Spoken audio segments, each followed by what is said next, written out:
কাউকে দিন গ্রহণ করার ক্ষেত্রে, ইসলাম গ্রহণ করার ক্ষেত্রে জোর করা যাবে না। তবে ইসলামের দাওয়াত দেওয়া যাবে, ইসলামের সৌন্দর্যতা তাদের সামনে পেশ করা যাবে। সূরা আলী ইমরানের 19 নম্বর আয়াতে আল্লাহ বলেন, ইন্নাদ-দীনা ইনদাল্লাহিল ইসলাম, নিশ্চয়ই দিন আল্লাহর কাছে ইসলাম। এটা হলো আয়াতের অনুবাদ। নিশ্চয়ই দিন আল্লাহর কাছে ইসলাম, মানে আল্লাহর কাছে একমাত্র দিন হলো ইসলাম। সূরা আলী ইমরানের 85 নম্বর আয়াতে আল্লাহ বলেন, ওয়ামান ইয়াবতাগি গায়রাল ইসলামি দীনান ফালাই ইউকবালা মিন, যে ব্যক্তি ইসলাম ছাড়া অন্য কোনো দিনকে গ্রহণ করে, অন্য কোনো কিছুকে দিন হিসাবে গ্রহণ করে, ফালাই ইউকবালা মিন, এটা তার থেকে গ্রহণ করা হবে না। কেউ যদি ইসলাম ছাড়া অন্য কোনো কিছুকে দিন হিসাবে গ্রহণ করে, এটা তার থেকে গ্রহণ করা হবে না, মানে ইসলাম ছাড়া অন্য কোনো দিন গ্রহণযোগ্য না। এটা অন্যকে দাওয়াত দিয়ে বোঝানো যাবে। জাহিলি যুগের বন্ধা নারীরা, যাদের সন্তান হয় না, এই জাতীয় নারীরা মানত করলো, আমার যদি ছেলে হয় ছেলের ইহুদি বানাবো। নাউজুবিল্লাহ। কি বানাবে?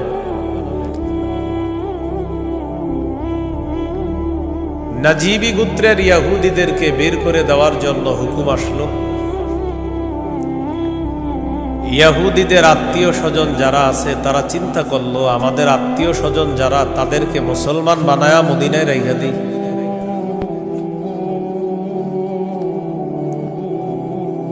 হুসাইন আল আনসার নামে নবীর একজন সাহাবী, তিনি রাসূল সাল্লাল্লাহু আলাইহি সাল্লামের কাছে গেলেন, গিয়ে বললেন, ইয়া রাসূলুল্লাহ, আমার দুজন পুত্র সন্তান খ্রিস্টান, আমি তাদেরকে যদি জোর করে মুসলমান বানিয়ে মদিনায় রেখে দিই। বাবা মুসলমান, সন্তান খ্রিস্টান। রাসূলুল্লাহ সাল্লাল্লাহু আলাইহি সাল্লামকে বললেন, আমি আমার দুই পুত্রকে যদি জোর করে মুসলমান বানিয়ে রেখে দেই, তখন আল্লাহ তাআলা সূরা বাকারার 256 নম্বর আয়াত নাজিল করলেন, লা ইকরাহা ফিদ্দীন, ইসলাম গ্রহণ করার ক্ষেত্রে জোর করা যাবে না। কদ তাবায়্যানার রুশদু মিনাল গাই, হেদায়েত স্পষ্ট হয়ে গিয়েছে গুমরাহি থেকে, পথভ্রষ্টতা থেকে। কোনটা হেদায়েত, কোনটা গুমরাহি, এটা মানুষের কাছে স্পষ্ট। এই কথা আল্লাহ কেন বললেন? হেদায়েত মানুষের সামনে এখন স্পষ্ট, এখন যদি মানুষ গ্রহণ না করে, এটা তার হতভাগা হওয়ার লক্ষণ। যদি সে গ্রহণ করে, এটা তার সৌভাগ্য, সে একজন সৌভাগ্যবান, সে সৌভাগ্যবান হওয়ার লক্ষণ হবে যদি হেদায়েত গ্রহণ করে। জোর করে বলা যাবে না তুমি মুসলমান হতেই হবে। ফামান ইয়াকফুর বিত-তাগুতি ওয়া ইউমিন বিল্লাহ ফাকাদ ইসতামসাকা বিল উরওয়াতিল মুসকা লা ইনফিসামা লাহা। হেদায়েত স্পষ্ট হয়ে যাওয়ার পরেও যারা তাগুতকে অস্বীকার করবে, আল্লাহকে যারা বিশ্বাস করবে, হেদায়েত আর গুমরাহি দুইটা স্পষ্ট হয়ে যাওয়ার পর যারা তাগুতকে অস্বীকার করবে তথা পথভ্রষ্টতাকে বর্জন করবে, ওয়া ইউমিন বিল্লাহ, আর যারা আল্লাহকে বিশ্বাস করবে, ফাকাদ ইসতামসাকা বিল উরওয়াতিল মুসকা, সে এমন এক মজবুত হাতলকে আঁকড়ে ধরলো, লা ইনফিসামা লাহা, যেই মজবুত হাতল কখনো ছুটে যাওয়ার সম্ভাবনা নাই, এমন এক মজবুত হাতল, যেই মজবুত হাতল তাকে জান্নাতে পৌঁছায় দিয়েছে। এটা হলো তাওহীদ। বলেন, এটা কি? তাওহীদ। তাগুত দ্বারা উদ্দেশ্য হলো যত সীমা লঙ্ঘনকারী আছে সবাই। আল্লাহ তাআলা বলেন ফামান ইয়াকফুর বিত-তাগুতি ওয়া ইউমিন বিল্লাহ, যারা তাগুতকে অস্বীকার করবে আর আল্লাহকে বিশ্বাস করবে, ফাকাদ ইসতামসাকা বিল উরওয়াতিল উসকা লা ইনফিসামা লাহা, তারা এমন এক মজবুত হাতল আঁকড়ে ধরলো যেটা ছুটে যাওয়ার সম্ভাবনা নাই, বিচ্ছিন্ন হওয়ার সম্ভাবনা নাই। এই মজবুত হাতলের নাম হলো তাওহীদ, আল্লাহর একত্ববাদ স্বীকার করা। তাওহীদের মৌলিক 4টি শর্ত। প্রিয় ভাইয়েরা, কয় শর্ত? 1 নম্বর, আল্লাহ ছাড়া কোনো ইলাহ নাই এই বিশ্বাস নিয়ে মৃত্যুবরণ করা। 2 নম্বর, আল্লাহ ছাড়া কোনো ইলাহ নাই এই কথা মুখে বলবো, পাশাপাশি এই কথায় সামান্যতম সন্দেহ করা যাবে না। 3 নম্বর, আল্লাহ ছাড়া কোনো ইলাহ নাই মুখে বলার পাশাপাশি অন্তরে বিশ্বাস করা। 4 নম্বর, সবচাইতে বেশি আল্লাহকে ভালোবাসা। এই হলো তাওহীদের 4 শর্ত। তাওহীদের কয় শর্ত? 1 নম্বর, আল্লাহ ছাড়া কোনো ইলাহ নাই এই বিশ্বাস নিয়ে মৃত্যুবরণ করা। 2 নম্বর, আল্লাহ ছাড়া কোনো ইলাহ নাই এই কথায় সন্দেহ করা যাবে না। 3 নম্বর, আল্লাহ ছাড়া কোনো ইলাহ নাই এটা মুখে বলা, অন্তরে বিশ্বাস করা। 4 নম্বর, আল্লাহকে সবচেয়ে বেশি ভালোবাসা। এই হলো তাওহীদের 4 শর্ত। বাইরের মাইকের আওয়াজ আবার বাড়াইছে, ঠিক না? ওইটা কমান, ওইটাও কমান। আপনি পরে বাড়ান, আমার বয়ানটা একটু কমান না, সমস্যা নেই। বুঝে রাখেন, মানে আমি এটা আপনার জন্য ভালো। আরো এর কথা হলো ফাটাইতে হবে, বুঝতে হবে আমার মাইক এরকম এরকম। আমি তো বলছি না খারাপ, আমি বলছি খারাপ, আমি তো ভালোই বলছি। আমি বয়ান করে আমি সামনে দাওয়াত দিয়ে না, এত মাইক লাগাইলে তো বারবার মাহফিলে বলি মাইক কম হবে, ওই মাহফিলে দাওয়াত অটোমেটিক পাবেন। বেশি মাহফিল মাইক হবে আর দাওয়াত পাবেন না, সোজা হিসেবে। আমার বয়ানে মাইক কম থাকতে হবে, এটা আমি আলাদা বিষয়। মাইক যত কম হবে, যদি আবেদন করেন যে হুজুর মাইক 2টা, তো দেখবেন আর দাওয়াত আগে দিব। মাইক বেশি লাগাবেন, আমার পাবেন, সোজা হিসাব। মাইক কমাইতে হবে আমার বয়ানে কারো যেন কোনো ক্ষতি না হয়, মাথায় রাখতে না। তাওহীদের 4টা শর্ত। 1 নম্বর, আল্লাহ ছাড়া কোনো ইলাহ নাই এই বিশ্বাস নিয়ে মৃত্যুবরণ করা। 2 নম্বর, আল্লাহ ছাড়া কোনো ইলাহ নাই এই কথায় সামান্য সন্দেহ করা যাবে না। 3 নম্বর, আল্লাহ ছাড়া কোনো ইলাহ নাই এটা মুখেও বলা, অন্তরে বিশ্বাস করা। 4 নম্বর, আল্লাহকে সবচেয়ে বেশি ভালোবাসা। 1 নম্বর শর্ত, আল্লাহ ছাড়া ইলাহ নাই এই বিশ্বাস নিয়ে মৃত্যুবরণ করা। সহিহ বুখারীর 26 নম্বর হাদিস। এই হাদিসের বর্ণনাকারী উসমান রাদিয়াল্লাহু তাআলা তিনি বলেন, عن عثمان رضي الله تعالى عنه قال قال رسول الله صلى الله عليه وسلم من مات وهو يعلم أنه لا إله إلا الله دخل الجنة। নবীজি বলেন, কেউ যদি এই বিশ্বাস নিয়ে মারা যায় আল্লাহ ছাড়া কোনো ইলাহ নাই, আমি নবী বলে দিলাম দাখালাল জান্নাহ, সে জান্নাতে প্রবেশ করবে। সহিহ বুখারীর বর্ণনা 1237 নম্বর হাদিস, 1237। জিবরিল আমিন নবীর কাছে আসছে, আসার পর বললেন, বাশির উম্মাতাকা আন্নাহু মান মাতা মিন উম্মাতিক লা ইউশরিকু বিল্লাহি শাইআ দাখালাল জান্নাহ।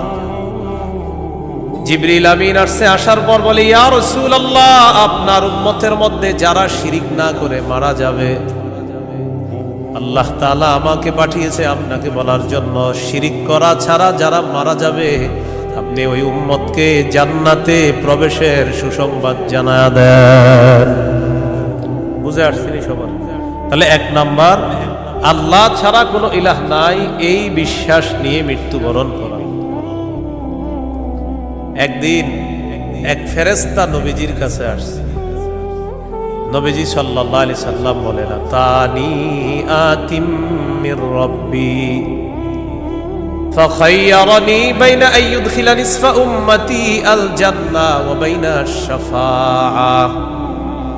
নবী বলেন, একজন ফেরেশতা আমার কাছে আসছে, আসার পর আমাকে দুটি বিষয়ের স্বাধীনতা দিয়েছে, যে কোনো একটা গ্রহণ করার জন্য। ফেরেশতা আমাকে বলল, হাবিব, আপনি যদি চান আপনার অর্ধেক উম্মত আপনি জান্নাতে নিতে পারবেন, আর যদি চান আপনি সুপারিশ করতে পারবেন, তবে দুটি গ্রহণ করা আপনার জন্য। এই সুযোগ আপনি পাবেন না, যে কোনো একটি গ্রহণ করতে হবে। হয়তো অর্ধেক উম্মত জান্নাতে নিবেন, না হয় আপনি সুপারিশ গ্রহণ করবেন। আমাদের নবী বলেন, ইখতারতুশ শাফাআ, আমি সুপারিশ করাটাই আল্লাহর থেকে গ্রহণ করে নিলাম। বলেন তবে, বলেন সবাই বলেন তবে। এই সুপারিশ শুধু তারাই পাবে যারা শিরিক করবে না। নবীজি বলেন, ওয়াহিয়া লিমান লা ইউশরিকু বিল্লাহি শাইআ, আমার সুপারিশ শুধু তারাই পাবে যারা আল্লাহর সাথে শিরিক করবে না, তারাই শুধু আমার সুপারিশ পাবে, অন্যরা কিন্তু আমার সুপারিশ পাবে না। সহিহ বুখারীর বর্ণনা 99 নম্বর হাদিসে আল্লাহর নবীর সাহাবী আবু হুরায়রা রাদিয়াল্লাহু তাআলা আন নবীকে প্রশ্ন করলেন, মান আসআদুন নাসি বিশাফাআতিকা ইয়াউমাল কিয়ামাতি ইয়া রাসূলুল্লাহ। হুজুর, কিয়ামতের ময়দানে আপনার সুপারিশের মাধ্যমে কোন ব্যক্তি সবচেয়ে সৌভাগ্যবান হবে আমাকে একটু বলেন। নবীজি বললেন, আবু হুরায়রা, আমি জানতাম তোমার আগে এই প্রশ্ন আমাকে কেউ করবে না। লিমা রাআইতু মিন হিরসিকা আলাল ইলম, ইলমের প্রতি তোমার যে আগ্রহ, বিদ্যার প্রতি তোমার যে আগ্রহ, আমি জানতাম তোমার আগে এই প্রশ্ন আমাকে কেউ করবে না, তুমি যে প্রশ্নটা করছো। তো যেহেতু তুমি প্রশ্নটা করেই ফেলছো, উত্তরটা নাও। আসাদুন নাসি বিশাফাআতি ইয়াউমাল কিয়ামাতি মান ক্বালা লা ইলাহা ইল্লাল্লাহ খালিসাম মিন কিবালি নাফসি। কোন ব্যক্তি যদি দিল থেকে বলে লা ইলাহা ইল্লাল্লাহ, আর এই বিশ্বাস নিয়ে যদি মারা যায়, কিয়ামতের ময়দানে আমার সুপারিশের মাধ্যমে এই ব্যক্তি সবচাইতে সৌভাগ্যবান বান্দা হয়ে যাবে। কি শিখলাম বলেন? লা ইলাহা ইল্লাল্লাহ। তিরমিজির বর্ণনা 3592 নম্বর হাদিস। قال رسول الله صلى الله عليه وسلم ما عبد قال لا إله إلا الله مخلصا قط إلا فتحت له أبواب السماء حتى تفزع إلى العرش। নবীজি বলেন, কোন বান্দা যদি একবার ইখলাসের সাথে লা ইলাহা ইল্লাল্লাহ পাঠ করে, আল্লাহর আসমানের সবগুলা দরজা খুলে দেওয়া হয়, তার লা ইলাহা ইল্লাল্লাহ যেন আরশ পর্যন্ত পৌঁছে যায়। তাওহীদের কয় শর্ত ভুলে গেছে? কয় শর্ত? 1 নম্বর, আল্লাহ ছাড়া ইলাহ নাই, এই বিশ্বাস নিয়ে মরতে হবে। 2 নম্বর, আল্লাহ ছাড়া কোনো ইলাহ নাই, এই কথায় সামান্য সন্দেহ করা যাবে না। সূরা হুজুরাতের 15 নম্বর আয়াতে আল্লাহ বলেন, ইন্নামাল মুমিনুনা আল্লাযীনা আমানু বিল্লাহি ওয়া রাসূলিহি সুম্মা লাম ইয়ারতাবু ওয়া জাহাদু বিআমওয়ালিহিম ওয়া আনফুসিহিম ফী সাবিলিল্লাহ উলাইকা হুমুস সাদিকুন। আল্লাহ তাআলা বলেন, প্রকৃত ঈমানদার হলো তারা যারা আল্লাহকে বিশ্বাস করে, রাসূলকে বিশ্বাস করে, সামান্য সন্দেহ করে না। ওয়া জাহাদু বিআমওয়ালিহিম ওয়া আনফুসিহিম ফী সাবিলিল্লাহ, যারা নিজেদের জান মাল নিয়ে আল্লাহর রাস্তায় লড়াই করে। আল্লাহ বলেন, উলাইকা হুমুস সাদিকুন, আমি আল্লাহ তাদেরকে কোরআনে খাঁটি সত্যবাদী বলে ঘোষণা করলাম। এরা খাঁটি সত্যবাদী, আল্লাহকে বিশ্বাস করে, রাসূলকে বিশ্বাস করে, একটু সন্দেহ করে না। 3 নম্বর শর্ত, লা ইলাহা ইল্লাল্লাহ, আমি মুখে উচ্চারণ করলাম আল্লাহ ছাড়া কোনো ইলাহ নাই, অন্তরেও বিশ্বাস করা। মুখে বললাম আল্লাহ ছাড়া কোনো ইলাহ নাই, অন্তরে যদি ঝামেলা থাকে এটা হবে মুনাফিক মার্কা শয়তান। নেফাকি হবে। এটা কি হবে বলেন তো, সবাই বলেন কি হবে? নেফাকি হবে। মুখে বলতে হবে, অন্তরেও স্বীকার করতে হবে। সূরাতুল ফাতহির 11 নম্বর আয়াতে আল্লাহ বলেন, ইয়াকুলুনা বিআলসিনাতিহিম মা লাইসা ফি কুলুবিহিম, তারা তাদের মুখ দিয়ে এমন কথা বলে যা তাদের অন্তরের কথা না। তাহলে বলেন তো, তাওহীদের 3 নাম্বার শর্ত, মুখে বললাম একটা আর অন্তরে আরেকটা, শর্ত পূরণ হবে? মুখে যা বলবো অন্তরেও তা যদি হয়, এটা 3 নাম্বার শর্ত পূরণ হবে। অন্তরে যদি ঈমান সরিষার দানা পরিমাণও হয়, একদিন জান্নাতে যাবে। সহিহ বুখারীর 44 নম্বর হাদিস, ক্বালা রাসূলুল্লাহ সাল্লাল্লাহু আলাইহি ওয়াসাল্লাম, ইয়াখরুজু মিনান নার মান ক্বালা লা ইলাহা ইল্লাল্লাহ ওয়া ফি কলবিহি ওয়াজনু শাঈরাতিন মিন খায়র ওয়া ফি কলবিহি ওয়াজনু বুররাতিন মিন খায়র ওয়া ফি কলবিহি ওয়াজনু যাররাতিন মিন খায়র। নবীজি বলেন, কারো অন্তরের মধ্যে যদি গম পরিমাণ, জব পরিমাণ, সরিষার দানা পরিমাণ ঈমান থাকে, গম পরিমাণ, জব পরিমাণ, সরিষার দানা পরিমাণ ঈমান, এই মানুষটা যদি বিভিন্ন অপরাধের কারণে জাহান্নামের সাজা ভোগ করতেও হয়, জাহান্নামের সাজা ভোগ করার পর আমি নবী বলে দিলাম, একদিন জাহান্নাম থেকে বের হয়ে ওই সরিষা পরিমাণ ঈমানের কারণে আল্লাহর জান্নাতে প্রবেশ করবে। খাঁটি ঈমান, বিশুদ্ধ ঈমান, এটার মধ্যে কোনো ঝামেলা করা যাবে না। আল্লাহ কথাগুলা বুঝার তৌফিক দান করেন। 4 নাম্বার শর্ত, সবচেয়ে বেশি আল্লাহকে ভালোবাসা। বলেন কাকে ভালোবাসা? সবাই আমার সাথে বলেন, সাধারণত বলেন। আমরা 8টি জিনিসকে বেশি ভালোবাসি। 8 জিনিসের প্রতি আমাদের মহব্বত খুব বেশি। এই 8 জিনিসের চাইতেও আল্লাহকে, রসুলকে বেশি ভালোবাসতে হবে। কয় জিনিসের প্রতি টান আছে বেশি? 8 জিনিসের কথা আল্লাহ বলছে সূরা তাওবা 24 নম্বর আয়াত। আমি প্রথম আয়াতটা পড়ি, এরপর অনুবাদ করব, আমরা সবাই গল্প।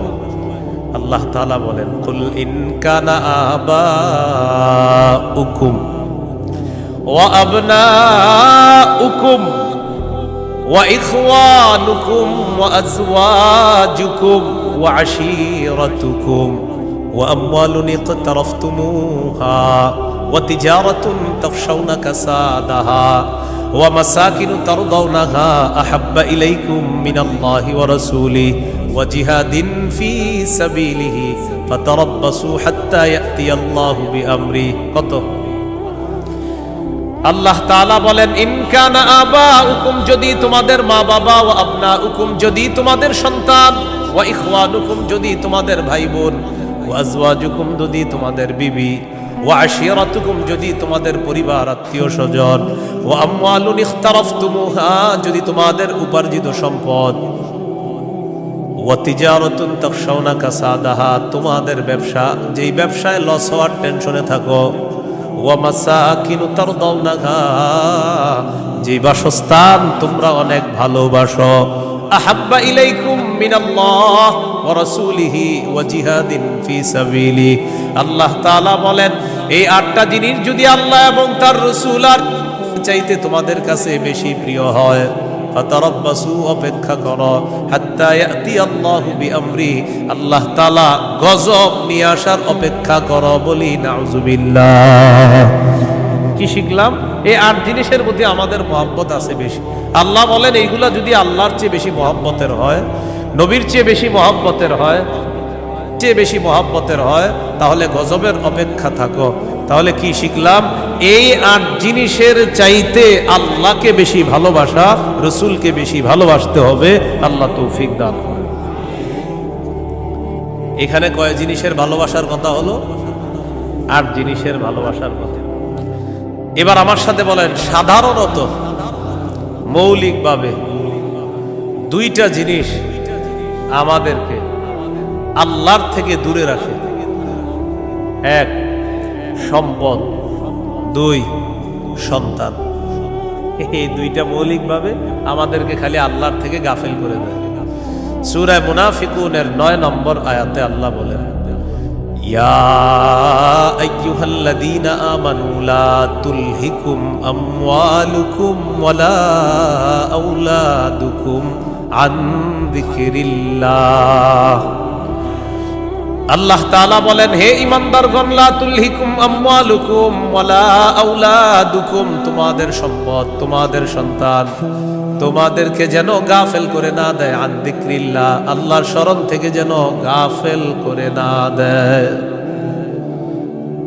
দোকানের শাটারটা লাগাইতেছেন, অর্ধেক শাটার আপনি নিছেন, মুয়াজ্জিন মসজিদের মধ্যে বলে কদ কামাতিস সালাহ, কদ কামাতিস সালাহ, নামাজ দাঁড়ায় গেছে, নামাজ দাঁড়িয়ে গেছে।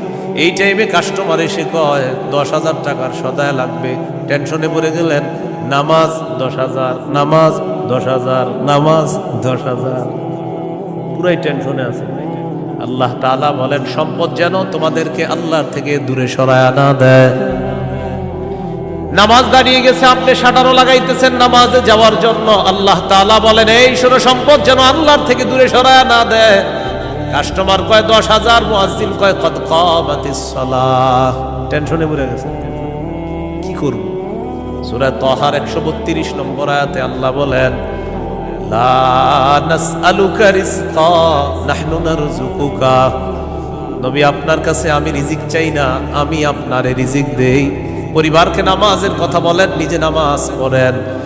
নামাজের পর আল্লাহ তাআলা রিজিকের কথা কেন বললেন? কারণ রিজিকের টেনশনে মানুষ নামাজ থেকে দূরে থাকে।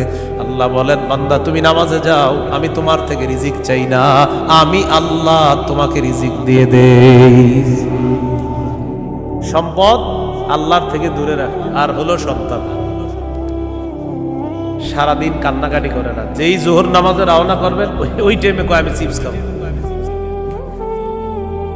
সারাদিন কাঁদবে না। যখন নামাজে যাবেন তখন এক দুনিয়ার যত কিছু আছে সব খাইতে মন চায়, ইবলিস এসে খোঁচায়, কয়টা কয়টা কয়টা। আপনি তখন বুদ্ধি করে কি করবেন? ওইটারে প্যাম্পাস পরায় মসজিদের এক কোনায় নিয়ে বসায় দেবেন, বসে থাকেন, বসে থাকেন, বুঝেন নাই? আর ইবলিস রে বলবেন, ইবলিস তুমি যেই ঝামেলাটা আমার সাথে ডেলি নামাজের সময় করো, এই ঝামেলা করে কাজ হবে না। কারণ নামাজের সময় তুই যতবার আমার সন্তানকে খোঁচাবি, ওরে ততবার কাঁধে করে মসজিদে নিয়ে যাবো। প্যাম্পাস পরায় ওটারও নিয়ে যাবেন মসজিদে, পাশে বসায় রাখবেন। ইবলিস বুঝা ফেলবে, না এই রে খোঁচাইলাম, এরে খোঁচাইলে তো এই সন্তানও নামাজি বানায় ফেলবে।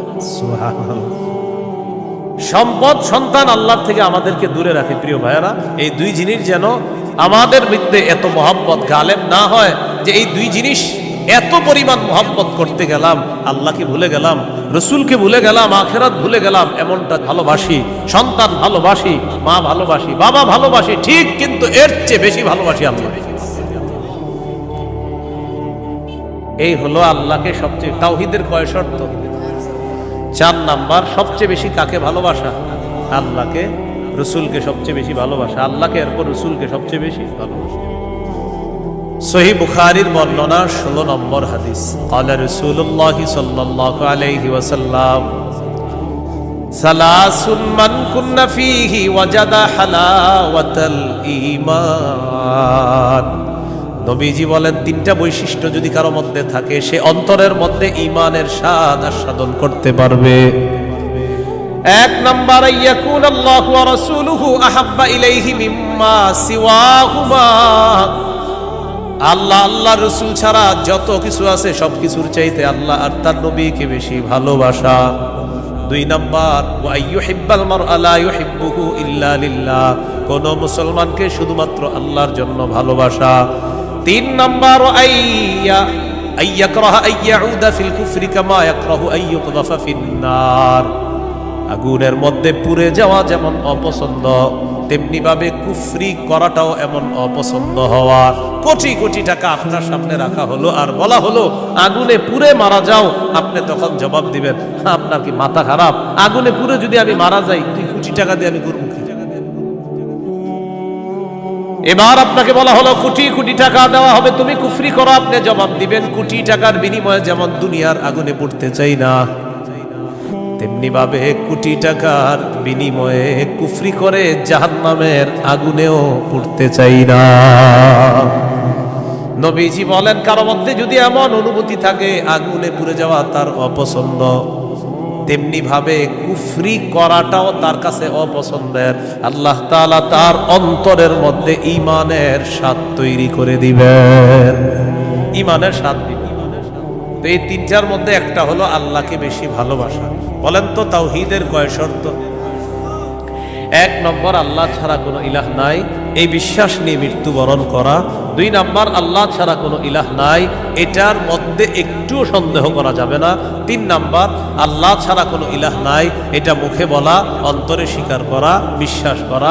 4 নম্বর, আল্লাহকে সবচেয়ে বেশি ভালোবাসা। এই 4 শর্ত পূরণ করে আমরা যেন কবরে যেতে পারি, আল্লাহ তাআলা তৌফিক দান করেন। এরপরে আল্লাহ বলেন, ওয়াল্লাহু সামিউন আলিম, আল্লাহ সর্বশ্রোতা সর্বজ্ঞানী। এটা হলো সূরা বাকারার 256 নম্বর আয়াত। এখন আপনাদেরকে 56 নম্বর আয়াত থেকে জিজ্ঞাসা করতে চাই, একটা হলো তাগুতের দল আর একটা হলো আল্লাহর দল। দুনিয়াতে মৌলিকভাবে মানুষের দল দুইটা, একটা হলো হিজবুল্লাহ আল্লাহর দল, আর একটা হিজবুশ শয়তান শয়তানের দল। এই 2 দল মৌলিকভাবে মানুষের মধ্যে সূরা মুজাদালায় 2 দলের কথা আছে।